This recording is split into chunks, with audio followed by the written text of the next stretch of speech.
For over 2,000 years, every false religion in the history of the world has either attacked the identity of Christ or they have attempted to diminish the identity of Christ.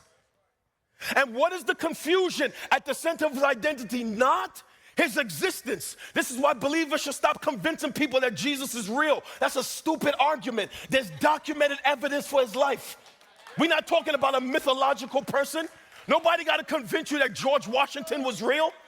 Nobody got to convince you that Martin Luther King was real. Believers should stop saying, man, Jesus is real. You should stop saying that.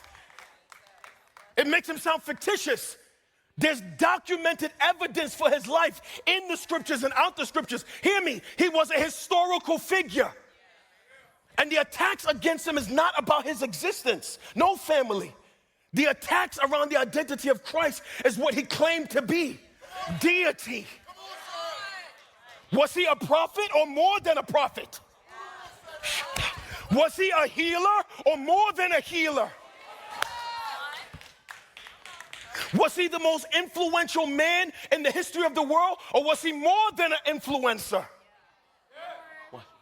The Christians, the Jews, the Muslims, the Mormons, the Jehovah's Witnesses, none of them agree about the true identity of Christ.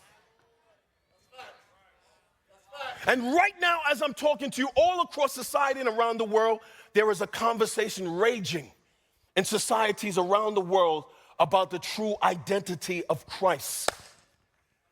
That whenever his name is brought up, his identity is either attacked, watch, it is rejected, or it is diminished. It is made inadequate. That is, his identity is not enough. This is the issues behind the backdrop of the text we approached this morning together.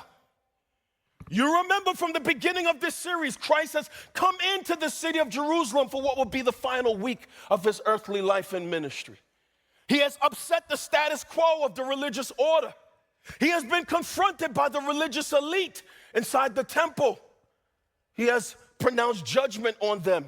He has got into a heated discussion with them. He has backed them down with his wisdom and with his theology from the Word of God.